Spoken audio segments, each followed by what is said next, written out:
I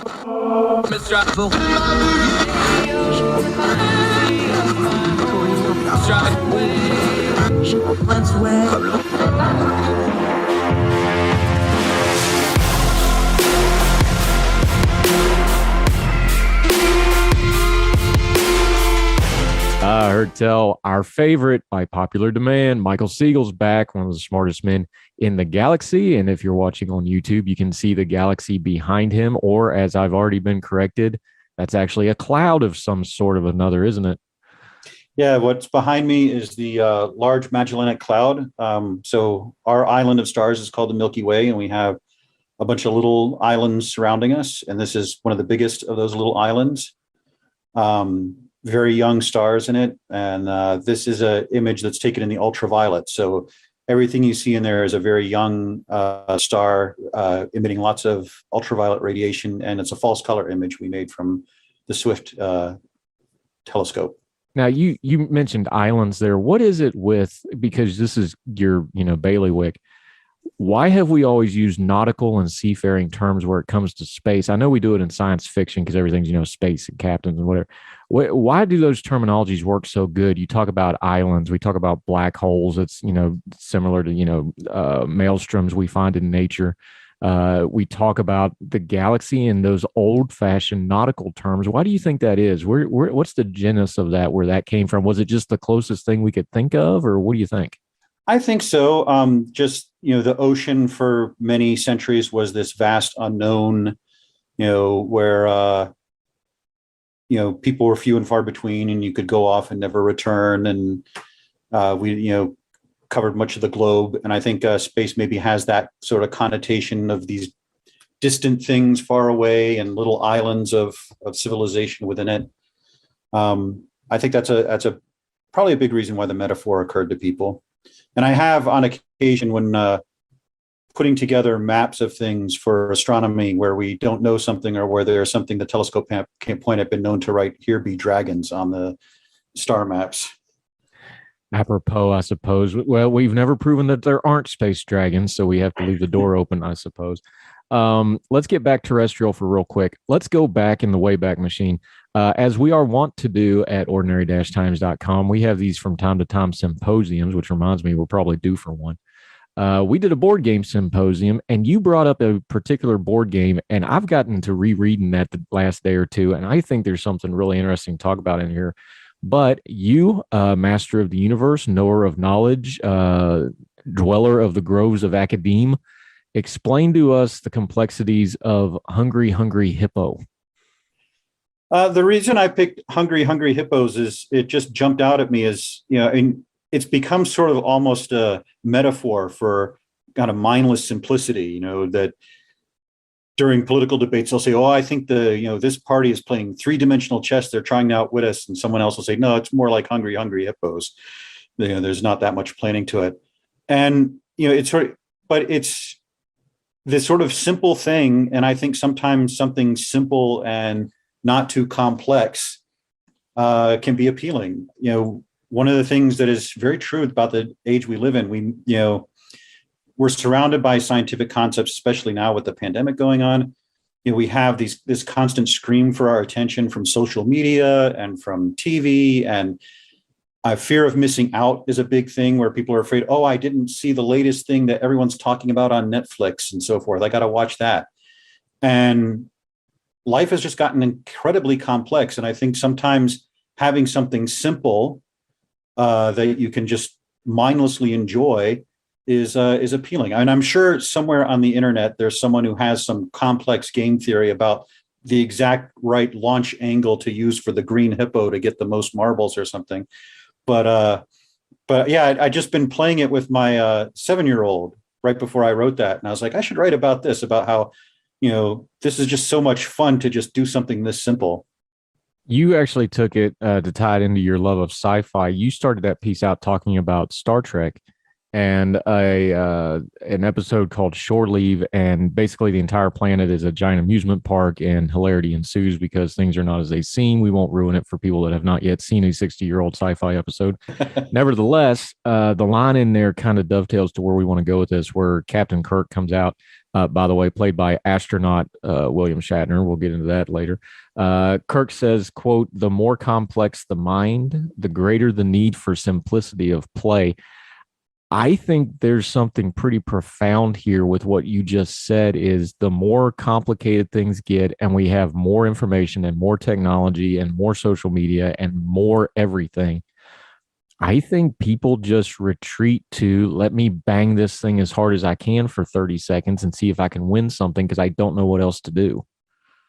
I think that's very true. I mean, you see one things that are have a sort of, I mean, a deceptive simplicity sometimes, but a basic simplicity have a lot of appeal. I mean, yoga is very popular. Mindfulness has become very popular in the last few years. I know a lot of people who are into, mixed martial arts or karate, things like that. And people who swear by it, saying it just helps clear out the mind. And I think with our modern society, especially with all the computers and stuff, and I'm someone who with work and with play is on a computer all the time. I think just that ability to unplug and be, sort of fall into your body for a little bit is something that we desperately need and can help, sort of balance your sanity out a little bit. Yeah, and I think you're the perfect person to ask about this, not just because you're a smart guy and you're a great writer. And this piece is wonderful, by the way. It's at Ordinary Dash Times. It's called The Stark Simplicity of Hungry, Hungry Hippos. That whole symposium was excellent. Please go check all those things out. But I think you're the perfect person to ask about this because your day job is you are quite literally trying to figure out the most complex things we know, the mechanics of the universe, the origins of the universe. Like you talked about with the Swift telescope last time you were with us, we're almost like we're looking back in time with this technology in a way, how we do these things. You just explained the ultraviolet image behind you right now. You're dealing with some of the most complex things man knows about or is trying to learn about, really, because we keep learning how little we know with it. So it seems to me you're the perfect person to ask, why is it really just a counterbalance, or is it something more ingrained and hardwired in us of we only have so much bandwidth, and with our technology, we might be getting towards kind of the limits of that bandwidth. We need more simple. I think it's probably a mix of things. I mean, you're making my job sound a little more grandiose than it is. Most of the time, it's moving numbers from one column to the other. Yeah, it's branding. You're a spacecraft pilot. Don't tell them about the Excel sheets. This is branding now. We're trying to make you look good here. But yeah, I think there is something very much to that we are sort of overwhelmed. I mean, we've seen rises in anxiety and depression and unfortunately suicide and drug use and things like that. And those are all multivariate. You've had much more knowledgeable guests talk about those issues on your show than I. But I do think that the pace of society, the constant demands on our attention, it burns us out. And that, having something, I mean, it doesn't necessarily have to be Hungry Hungry Hippos, it could be anything, but having just that simplicity, I just saw a paper the other day about how getting regular exercise is a big help with people who suffer from anxiety.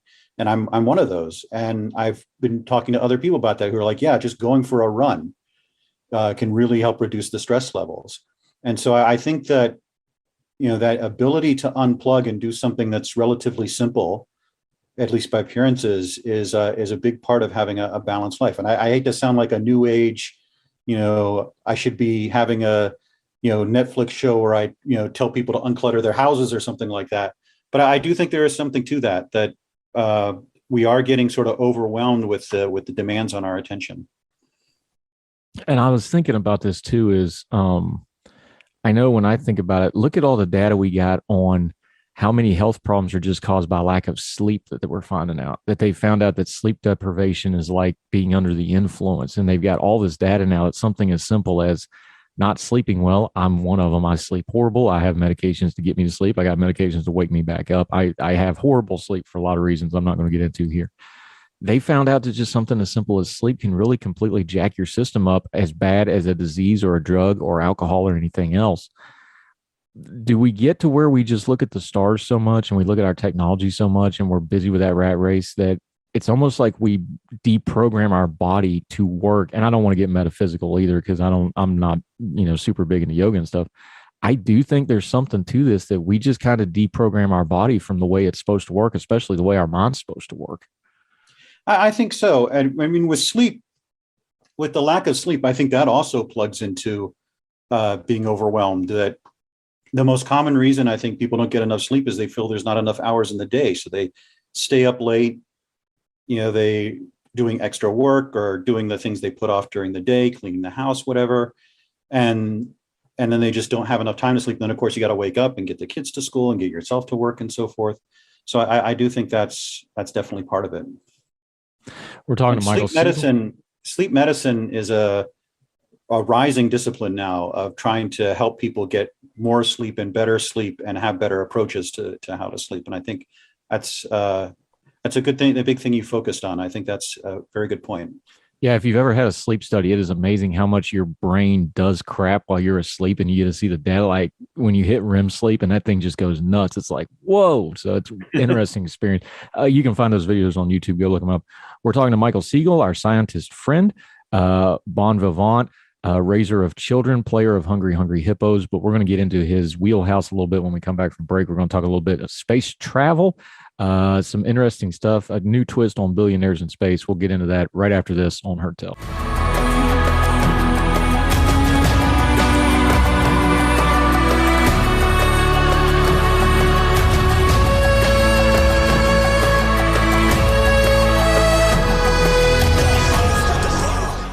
It's Heard Tell Show. We're with one of our favorites, Michael Siegel. He is a regular because he is just that good.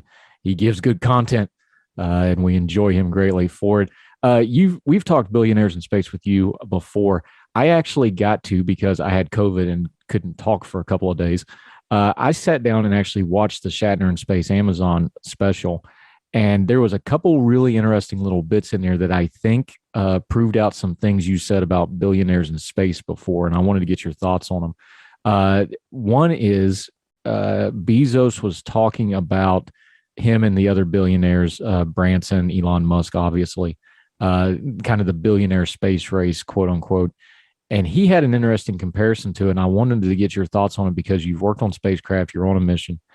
He said to him, this era is like the barnstorming era of aviation, where yes, it's more, the gentleman of adventure type of people pushing the envelope, but that's going to open up for everybody else, much as the barnstormers went around the country. If you're not familiar with the term, they would take their plane, they would just travel, around the country, fair to fair kind of deal, or just find a field, land, charge people $5, take a ride, whatever the case may be.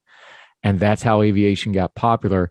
That was his take on it. Do you think that's a good comparison, that this is a barnstorming era of space travel? Well, the comparison is not new. And Robert Heinlein sort of wrote about that, was writing that kind of thing in the 1950s, where you had barnstormers with rocket ships taking people places. And one of his main characters was Didi Harriman, a extremely wealthy businessman who sort of opened up the moon to human colonization. And I know that Musk in particular has a tendency to be compared to that model. I don't think the comparison is 100% apt, because space is just so much more demanding and expensive. If a plane starts having problems, you can land. And you can go to YouTube and see videos of people landing planes where the engine has failed or something like that, and are able to survive. Whereas space is extremely hostile to human habitation. To have just people on the space station means dozens or hundreds of people on the ground supporting them. And it's an environment that is just constantly trying to kill you. So it's more like exploring the deep ocean than exploring the air. And if something goes wrong with a spaceship, it's very, very hard to survive that. I mean, it can be done, as we saw with like Apollo 13 and so forth. It can go catastrophically wrong, as we saw with Columbia and Challenger. So I don't think the comparison is quite apt. I do think the comparison is kind of okay in that they might be breaking new ground. If they can find ways to make it cheaper to get into space, that opens up space to people of more limited means. That also means that the taxpayers will get more bang for their buck when they send things into space, because the most expensive part of most space missions is the launch, the big rocket. There's a famous comedy sketch where they're talking about faking the moon landing, and they say, well, what's the biggest expense? Well, actually, the giant rocket is the biggest expense. So we have to build that anyway. But yeah, I think I would sort of temper that comparison with just the overall hostility and difficulty of sending people into space. The other item that I found really interesting out of this, and this gets into what you do because you do sci-fi and real space science both with your wonderful videos that you do.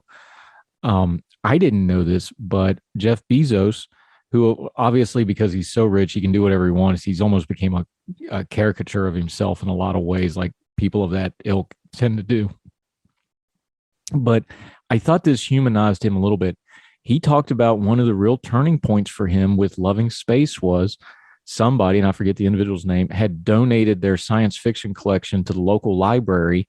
And he found the science fiction collection in the local library. And that started all this. And that started his thing. And he actually pulled out for Shatner, when he was a kid or a teenager or whatever, they had, the paper drawn tricorders from Star Trek and stuff, and they would play with it. He actually brought him out and had Shatner take him into space with him, this sort of thing. But a lot of that started with sci-fi. Elon Musk has talked about his love of sci-fi. What is it that this sci-fi of the 50s and 60s, because it came so close to actual space travel, but it's still so inspiring to people, those older shows. Musk ain't that much older than me. He wasn't around for the first run of Star Trek and these things. Bezos is in his early 50s now. These guys missed that first run of sci-fi, and yet sci-fi is still inspiring these guys in one lifetime that they're actually in space now. I think especially when you talk about the sci-fi of the 50s and 60s, the sense of optimism and the sense that anything was possible, that we weren't bound by limitations. Nowadays, when sci-fi tends to be a little more complex and deal with, deeper issues and so forth. But, you look at, say, Star Trek or Forbidden Planet or something like that. These project a very, I don't want to say necessarily utopian version of a human future, but a very optimistic view. And I was born in 1972. I was too young for Apollo, but people who were around for Apollo said during that time, it felt like anything was possible. Like we went to the moon just because we decided to do so. And I think science fiction, really good science fiction, has that tendency to inspire people to believe that the impossible is possible. Talking about the possible is impossible, I want to put you on the spot. I find it fascinating that these billionaires in space, they have three very distinctive missions, if you will. SpaceX and Elon Musk, they're kind of taking over the crew and cargo mission for International Space Station and heavy lift. They're kind of almost like a NASA parallel sort of thing. Branson has done a space plane where you have the mothership and then the rocket comes off the mothership and reaches altitude. And then you have what we saw with Shatner and Blue Origin, which is an Apogee mission where they basically just go up and gravity does the work and they get into space that way and then come right back down. Carnival ride, they kind of begrudgingly called it, but that's not completely not accurate. They go straight up, come straight back down. Going forward, which of those three do you think has the most? Now, obviously, SpaceX is working more with NASA because they're actually going to the International Space Station and these things. But commercial wise, for the average citizen, if this is really going to become something where people can get into space besides just millionaires, which one of those three do you think has the ticket for commercial success? I think that's the beauty of having billionaires. I don't have to bet on it. We have different approaches and we can see which one ends up working best. It's very hard to know a priori how the technology is going to work out or how people's tastes are going to work out. People might decide that the space plane approach is the one they want to do, that's the most appealing to them. And I think having different guys competing and having different technologies is great because that will bring out the best in all the technologies and let the best technology come forward. I would not be surprised to see all three be viable in some respect. We talked last time about the space shuttle and whether that was a bad model compared to rockets. And I said, I don't think it was because you can do things in different ways. And I think it's the same thing here, that with Bezos's approach and Musk's approach and Branson's approach, you have different ways of doing this. And I think having that competition, having those different ways is just going to make for a much better scene. And eventually, hopefully, bring down the cost of this to the point where people of less, who aren't billionaires can afford this sort of thing. Yeah, because and I don't know anything about this. You do, so you tell me. When looking at the, because it is, and I know it's a documentary, so it's shined up as pretty as it can be without all the problems. I understand that, but looking at the Bezos model, the Blue Origin model, where it's, you have a recline seat capsule, which we know because we've put that in the planes now because that cuts down G forces. They go up, it comes down. It seems like the simplest approach. It seems like the most understandable to the common person. Like, oh, well, this is going to go up and it reaches apogee and then it just kind of comes back down. I believe it's about a 15-minute flight end to end, something like that. That model for just a kind of a commercial purposes, that seems very easy to understand, very easy to brand. It's like, hey, this is easy, it's simple, it's safe. This is going. That seems like if I'm going to promote a brand, I can explain that in one little soundbite pretty easily. I think that's one of the tickets to making commercial viability, though, too, is you can just explain it in what you don't have to say, well, I got a 5-stage, multi-stage rocket that's going to do this, this, this, and this, and you got to wait 30 minutes. Like, you understand what I'm saying? Like, does that make sense? I think that makes sense, that having, just being able to say, if you pay us X amount of money, you can go into space. It's only for a few minutes. And I think one of the things that was very wonderful about the Shatner flight was that Shatner, kind of known for being a little bit, of a person, was overwhelmed by what he'd seen, with that 15 minutes and was almost speechless. And just one of the first things he said was, I wish everyone could get a chance to see this, to be able to see space and look down at Earth, and it just changes your perspective. And I think that, and certainly that is a viable model, that if you can bring the cost down to say, look, it's a once in a lifetime thing. It'll only last for 15 minutes, but you'll never forget it. I think that's something that a lot of people would be interested in. Yeah, that ad pretty much writes itself, don't it? And Shatner is I know we kid him about his overacting and stuff. He's a very smart, articulate fellow. Like, he really can, like, when he settled down and explained it, he was very poetic about it. But yeah, that ad pretty much wrote itself, didn't it? Yep. Bezos is not a stupid businessman. He knew what he was doing. No, but you're a space god. Just to wrap this up, though, is if I told you 5 years ago we'd put a 90-year-old man in space, you would have thought we were nuts. Yep. Like, absolutely. That recently, that would have been, because what was the previous record? John Glenn, I think he was like 67. Yeah, and he was in his 70s. Was he 70 already? I don't remember.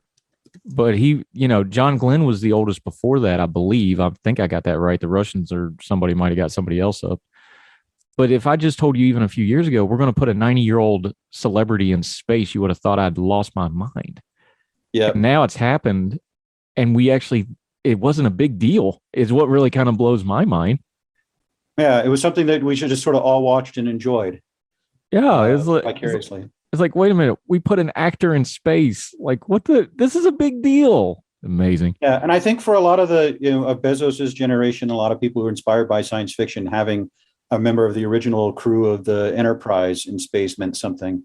But yeah, it's kind of crazy that how fast the technology is progressing these days. Yeah. And before anybody knocks Bezos for that, just want to point out, in fairness, NASA brought the entire crew of the original Star Trek, the cast, out when they rolled out the space shuttle to pull out the Enterprise space shuttle modular. So the government did it too. It wasn't just Bezos. Yeah. Michael Siegel, one of the smartest men we know, also one of the best men we know. You're a good egg, sir. We hope you and yours are well. We love these little treks into science, and we look forward to more videos and writing from you at Ordinary Times and on your YouTube page. Let folks know where they can find you, your social media, what you got coming up on the YouTube videos, and all that good stuff. You just go to www.ordinarytimes. I usually write there once a week, what I call the Thursday Throughput, which is a write-up of science. And if you click on my name, it'll link to my Twitter profile and YouTube and all that. What I'm working on right now, I was hoping to come out with it today, but I want to do it right. So I'm doing a astronomer responds to Don't Look Up, where I talk about some of the science in the movie and how it struck me and so forth. And hopefully will come out next week. I've already started working on it, so it shouldn't take much longer. And we'll have you on to discuss it, because I've got strong thoughts about that movie myself, and we'll get into it. Michael Siegel, you're good people, sir. I appreciate your time. Glad to be on. Thank you, sir.